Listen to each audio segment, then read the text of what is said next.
नमस्कार मित्रों। आज चर्चा करेंगे मनस शुद्धि के 4 मार्गों के बारे में। मन को कैसे शुद्ध करें इसके बारे में गॉस्पेल ऑफ रामकृष्णा में रामकृष्ण परमहंस ने 4 सरल मार्ग बताए हैं और इस प्रकार से आप भगवान में अपने मन को स्थापित कर सकते हैं। तो इसीलिए जितने भी डिजायर्स, टेम्पटेशंस, क्रेविंग्स हमारे अंदर होती हैं, अगर हम ये 4 मार्ग इस्तेमाल करेंगे तो वो सारी हमारे मन में जो उत्कंठाएं और डिटूर्स उत्पन्न हो रही हैं वो शांत हो जाएंगी और हमारा मन एकाग्रचित्त होकर परमेश्वर में लग जाएगा। तो इसके जो 4 मार्ग हैं, क्योंकि रामकृष्ण परमहंस बहुत ज़्यादा इन्फ्लुएंस्ड हैं भगवत गीता, कृष्ण भगवान की टीचिंग से, तो आप देखेंगे कि वही थीम्स भगवत गीता में भी कृष्ण ने कहे हैं। तो वो 4 मार्ग हैं। पहला मार्ग है रुदन, रोने का, जिसके लिए आप भगवान के लिए इतने व्याकुल हो गए हैं, इतने रेस्टलेस हो गए हैं कि आपकी आंखों से आंसू गिर रहे हैं। दूसरा मार्ग है प्रार्थना का, जिसमें आप ईश्वर के सामने हाथ जोड़कर विनती कर रहे हैं। मंत्र हो, आपके विभिन्न प्रकार के जो प्रार्थनाएं होती हैं वो आप कर रहे हैं, ताकि आप उनसे एक रिक्वेस्ट कर रहे हैं कि मुझ पर भागवत कृपा हो। तीसरा मार्ग है सत्संग का, जिसमें गुरु और अच्छे व्यक्ति, सदाचार सज्जन साधु पुरुष जो हैं, उनकी संगति में रहकर आप उनके विद्या को अपने जिंदगी में उतार रहे हैं ताकि आपको एक मार्गदर्शन मिल सके। और चौथा मार्ग है एकांत में जीवन व्यतीत करने का। कुछ दिनों के लिए आप अकेलापन में आके रहें, सॉलिट्यूड में थोड़ा समय दें, थोड़ा मेडिटेशन करें, ध्यान करें, लेकिन एकाकीपन होना चाहिए ताकि कोई आपको डिस्ट्रैक्टिंग सेंसुअल विड्रॉल आपको एक दूसरे मार्ग में भटका ना सके। तो देखिए, पहला मार्ग है रुदन का। रुदन का मतलब है कि आप इतने व्याकुल हो गए ईश्वर प्राप्ति के लिए कि आपको चैन एक पल नहीं। कुछ भी कर रहे हो तो आपको मन में बस ईश्वर का ही ध्यान है कि कैसे मैं जाके परम पिता से मिलूंगा, कैसे मैं उसमें विलीन होऊंगा, कब मेरा कर्म बंधन खत्म होगा, कब मुझे इस जीवन से मुक्ति मिलेगी, मैं यहाँ पर क्यों आया हूँ। तो आप दिन भर मन ही मन, चाहे जो काम कर रहे हैं, अपने ऑफिस में काम कर रहे हैं, घर में बर्तन मांज रहे हैं, बच्चों को स्कूल छोड़ने जा रहे हैं, पर आपके मन में एक ही विचार चल रहा है। थोड़ा एब्सेंट माइंडेड रहते थे रामकृष्ण, जैसे आप देखेंगे रह के उनको काली माँ का ध्यान होता था, समाधि में चले जाते थे। तो ये absent minded constant contemplation in your इष्ट देवता, ये जो टेंडेंसी है, इसको रुदन के माध्यम से कहा। जब एक्सट्रीम हो जाता है तो आंखों से आंसू गिरने लगते हैं। अच्छा, ये चीज कृष्ण ने भी अर्जुन को बताया है। 9वें चैप्टर 27वां श्लोक जो है, पत्रम पुष्पम फलम तोयम यो मे भक्तया प्रयच्छति तदहम भक्तय उपृतश्नवाई प्रयतात्मना। पत्र, पुष्प, फल और तोय, या तो तुम्हारे पास कोई पत्ता हो, कोई फूल हो, कोई फल हो, या तोय। तोय मतलब जल है। जल का मतलब जल का अर्पण भी हो सकता है और जल का मतलब आंखों से निकलने वाले आंसू भी हो सकते हैं। तो इसीलिए Bhagavad Gita open to interpretation है। पर जो इंसान इतने भावात्मक रूप से, इतने भाव में ईश्वर की अर्चना पूजा करे कि उसकी आंखों से आंसू गिरे, तो वो भी एक तरह का त्याग है। और ये त्याग बहुत ही बड़ा त्याग है, क्योंकि हम लोग ईश्वर के संतान हैं। संतान को रोते देखकर माँ पिता को उस पर दया आएगी और वो उसको अपने अंदर ले लेगा, क्योंकि कंपैशन हमारा एक प्रकार का राइट है। ईश्वर से कंपैशन प्राप्त करना हमारा एक राइट है, क्योंकि बच्चा अगर माँ बाप से चॉकलेट खरीदता है तो उसका एक तरीके से अधिकार है। उस पर माँ बाप दया नहीं कर रहे हैं कि वो आपने दया कर दी, मुझे चॉकलेट दे दी। आपके बच्चे आपको खिलाना ही पड़ेगा। तो वो वाला रिश्ता रखते थे रामकृष्ण, एक तरह का धौंस जता देते कि मेरा तो हक है ये। तो इसीलिए रोना ऑफ कोर्स ये कोई आपको अंदर से आना चाहिए, जेन्युइन फीलिंग्स होनी चाहिए। ये नहीं कि आपने एक्टिंग करके लिए रो रहे हैं तो थोड़ा आडंबर हो जाएगा। तो ये एक बहुत ही स्वाभाविक रूप से अगर ईश्वर के बारे में सोचते रहेंगे तो फिर बहुत जन्मों के बाद आपकी आंखों से आंसू आ ही जाएंगे। तो ये रुदन का मार्ग था। सबसे प्रभावपूर्ण इमोशनल ब्लैकमेलिंग जो भगवान को कर सकते हैं आप, वो रुदन के मार्ग में है। तो उसके बाद गॉड फिक्सेशन की बात तो हर जगह है। ये गॉड फिक्सेशन के ही 4 तरीके हैं। इसीलिए भगवद गीता में कई बार कहा गया है, यत करोषि यदि स्नासी यज्जु होश ददासी यदि तपस्सी कौनते तत्कुरुष मदर्पणम 9:28। इसका मतलब जो करते हो, जो खाते हो, जो सोचते हो, जो सैक्रिफाइस देते हो, जो अर्पित करते हो, आहुति देते हो, सब मेरे नाम पे करो। सब मेरा नाम लेके करो। मेरे लिए ही सब कुछ है। भर्ता भोक्ता महेश्वरा, मैं ही सपोर्टर हूं, मैं ही एंजॉयर हूं, मैं ही कंट्रोलर हूं।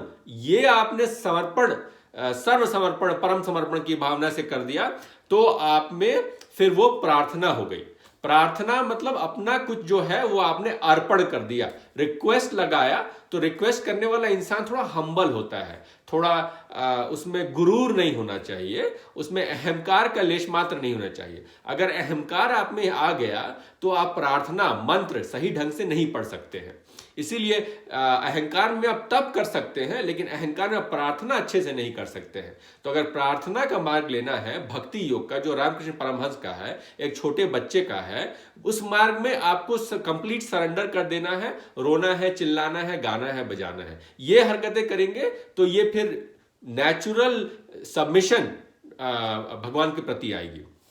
तो ये सेकंड मार्ग है प्रार्थना का। तो प्रार्थना में तो हम लोग रोज करते हैं, उसको दूसरे नाम से करते हैं। अगर आपने गायत्री मंत्र पढ़ा है, महामृत्युंजय मंत्र पढ़ा है, ओम नमः शिवाय अपना ओम बीज मंत्र यूज किया है, हनुमान चालीसा पढ़ा है, नारायण सूक्तम पढ़ा है, भज गोविंदम, आदित्य हृदयम, जो भी मन है आपने अगर वो पढ़ा है, उसको रोज बार बार रिपीट किया है, तो वो एक तरह का प्रार्थना हो गया। उसमें थोड़ा भाव लगा दीजिए कि हाँ, मैं आपकी शरण में आया हूं, मुझे कुछ नहीं चाहिए, मुझे कुछ धन वैभव नहीं चाहिए, मुझे आपकी शरण में आना है और मुझे ये बार बार जन्म की से मुक्ति दिलाना है। तो ये वाली भावना अगर लगाएंगे तो भागवत कृपा आप पे जल्दी होगी। भागवत कृपा भी चाहिए और एक संकल्प भी चाहिए। आपके माध्यम से संकल्प जाए, भगवान की तरफ से भागवत कृपा आए, तब जाके कर्म बंधन टूटेंगे और मुक्ति मिलेगी। इसलिए दोनों चीजें जरूरी हैं। आप जो कर रहे हैं वो श्रद्धा और संकल्प है, आप पे जो भगवान कर रहे हैं वो भागवत कृपा है। इन चीजों के लिए ही ये 4 मार्ग बताए हैं। तीसरा मार्ग जो है वो है सत्संग पुरुष के साथ समय बिताना। तो अगर आपने उसके कुछ बुक्स रीड कर ली, जैसे हम लोग पढ़ सकते हैं गॉस्पेल ऑफ श्री रामकृष्णा, जो कि मैं पढ़ रहा हूं, बहुत अच्छी किताब है। उससे आपको बहुत सारी चीजें समझ में आएंगी कि कैसे रामकृष्ण परमहंस, जो कि कोई स्कॉलरली इंसान नहीं थे, कोई किताबें नहीं पढ़ी थी, पर उनके मन में कैसे विचार आते थे, और उसको जो कैटलॉग करके बुक लिख दिया महेंद्र एम ने, वो सारी किताब है गॉस्पेल ऑफ रामकृष्णा। तो इसीलिए अच्छे पुरुष नरेंद्र या विवेकानंद क्यों इतने आकृष्ट होते थे रामकृष्ण परमहंस के प्रति, क्योंकि उनका जो व्यवहार और कंडक्ट था बहुत ही सरल था, और वो कोई बहुत बड़े पीडियाट्रिक स्कॉलर जैसे नहीं थे। यहां तक तो रामकृष्ण परमहंस क्रिटिसाइज करते हैं जो ऐसे पंडित होते हैं कि ये पंडित अपने को थोड़ा सा जानते हैं और फिर पूरा बड़बड़ करके पूरी चारों तरफ हल्ला करते हैं, और इन्होंने अभी तक उसको अपनी जीवन में अप्लाई नहीं किया, उस नॉलेज को, उसको समझ नहीं पाए हैं, बस उसको रट लिया है। तो इसीलिए वो बहुत ज्यादा अवॉइड करते थे ऐसे लोगों को जो कि बहुत ज्यादा अपना दिखाना चाहते हैं कि बहुत विद्वान हैं और बहुत ज्यादा लेक्चर्स करा रहे हैं। रामकृष्ण परमहंस अपने काली माँ के टेम्पल में अपना घर में रहते थे, वही उनका घर था, और वहीं पे उनके छात्र आते थे, उनसे बात करते थे, और फिर अपना जीवन बहुत ही सरल तरीके से जीते थे। कोई भी उनमें शो ऑफ करने की टेंडेंसी नहीं थी, अहंकार तो लेश मात्र नहीं था। तो इसीलिए जब आप किसी अच्छे सदगुरु पुरुष के पास जाएंगे तो उनके जो लक्षण हैं वो आप में धीरे धीरे परिणित होने लगेंगे, क्योंकि गुणों का प्रभाव है। गुणा जैसे आप प्रभाव में जाएंगे वैसे ही आपके अंदर वो गुण आ जाएंगे। वो गुरु के जैसे बोलने का तरीका है, ड्रेस करने का तरीका है, टीचिंग्स देने का तरीका है, वो आप धीरे धीरे इनवॉलंटरीली अपने अंदर उतार लेंगे। क्यों? यदाचरति श्रेष्ठ से देवेतरो जना सत प्रमाणम कुरुते लोकस्तनु वर्तते। कृष्ण कहते हैं 3:21, यदाचरति, जैसे जैसे आचरण करेंगे सिद्ध पुरुष, वैसे ही वैसे सारे फॉलोअर्स बाई स्टैंडर्ड्स करेंगे। दो प्रकार के लोग होते हैं, एक इनिशिएटर्स होते हैं जो इनिशिएट करते हैं, लीडर्स होते हैं। दूसरे फॉलोअर्स होते हैं जो देख के लीडर से इंप्रेस होकर उसकी जैसा बनने का कोशिश करते हैं। मैक्सिमम लोग दुनिया फॉलोअर्स होते हैं, कुछ लोग लीडर्स होते हैं जिनको किसी की प्रेरणा नहीं चाहिए। इतना पिंगला उनका स्ट्रांग होता है कि वो खुद ही उस मार्ग को जानते हैं। अपने पुनर्जन्म के जो संस्कार है इतने उनके स्ट्रांग होते हैं कि उसी के प्रति चलते जाते हैं। तो इसीलिए जो फॉलोअर्स उनके हैं, छोटे मोटे जो लोग हैं, उनको थोड़ा फायदा हो जाता है और वो भी उस मार्ग में आगे बढ़ सकते हैं। और लास्ट मार्ग है एकाकीपन में ईश्वर स्मरण करने का। तो ये मार्ग बहुत ही जरूरी है, क्योंकि जितना ज्यादा आप स्मरण में ईश्वर को लाएंगे उतने ज्यादा चांसेस हैं कि इस जन्म में मरते समय आपके मन में ईश्वर भाव ही जागेगा। आपके मन में ये नहीं जागेगा कि मेरे बैंक बैलेंस में कितना पैसा है। आपके मन में ये नहीं जागेगा कि मेरे तिजोरी में कितना पैसा है। आपके मन में ये नहीं जागेगा कि मेरे बच्चों बीवी का क्या होगा, मेरे परिवारजनों का क्या होगा। क्योंकि जो जैसे विचार लाएगा वो ऐसी जगह पे वो जाएगा। अंतकाले मामे स्मरण मुक्त्वा कलेवरम नियः प्रयाति तद्यं स याति परमात्मना। यमे व्यापी स्मरण भाव त्यजन्ते कलेवरम तम तमे वैति कौन्ते सद्भाव भाविता। यमे व्यापी स्मरण भाव, मरते समय जो जो तुम्हें स्मरण होगा वही वही तुम्हारे शरीर में उतर जाएगा। तो इसीलिए सारे जीवन का लक्ष्य यही है कि अपने को बार बार ईश्वर स्मृति में डुबोएं। क्योंकि अगर हम ईश्वर भाव में अपने मन को डुबोएंगे इन 4 मार्गों से, तो बहुत ज्यादा चांसेस है कि मरते समय हमारे मन में वही विचार आएगा।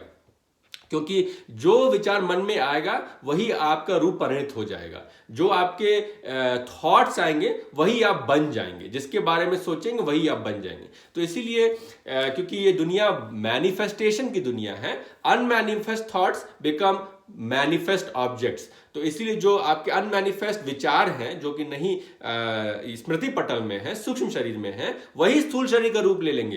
तो इसीलिए बहुत जरूरी है कि आप क्या सोच रहे हैं उस पर थोड़ा सा कंट्रोल रखें। और कंट्रोल करने के ये 4 तरीके हैं: रुदन, प्रार्थना, सिद्ध पुरुषों का आचार, उनके साथ थोड़ा समय बिताना, और एकाकीपन में भी थोड़े समय, महीने में 2-4 दिन एकाकीपन में रहें, ध्यान करें, थोड़ा सा मंत्र पढ़ें। लेकिन जरूरी है कि वो एकांत हो ताकि आपको कोई सेंसरी स्टिमुलेशन ना हो जाए। ये 4 तरीके रामकृष्ण परमहंस ने बताए हैं, जो कि बहुत ही इफेक्टिव हैं माइंड फिक्सेशन ऑन गॉड के लिए, भगवान में अपना मन टेम्पररी नहीं परमानेंट रूप से लगाने के लिए, ताकि आपको जो डिस्ट्रैक्शन होता भी है वो वापस हटके आप फिर इधर आ जाएगा। आपको एक पर्पस मिल जाता है। और अगर एक डिसिप्लिन स्ट्रक्चर में इन 4 चीजों को करेंगे हफ्ते में, तो फिर आप देखेंगे कि धीरे धीरे आपके जो content and quality of thoughts है वो इंप्रूव हो रहा है, और थॉट कॉन्सेंट्रेशन बहुत बढ़ रहा है टुवर्ड्स गॉड। विजुअलाइजेशन जो है, भगवान की जो स्मृति बनती है ध्यान में, जो मैं कहता हूं एफर्मेशन, बिलीफ, विजुअलाइजेशन, ये 3 चीज ध्यान में किया करो। बोलो कि हमसे होगा, उसमें आप विश्वास रखो, और फिर उसका एक पिक्चर माइंड में बना के देखो, चाहे हनुमान जी, शिव जी, कृष्ण भगवान, जिनका भी बनाना हो। तो उससे आप इष्ट देवता की जैसे ही आप में गुण उतर आएंगे। इसीलिए इस सब करने से बहुत फायदा होता है, और आपके कर्म बंधन जो है वो कट जाएंगे, विकर्म विनाश होता है, और आप फिर साधना के मार्ग में आगे बढ़ सकेंगे। जय श्री राम।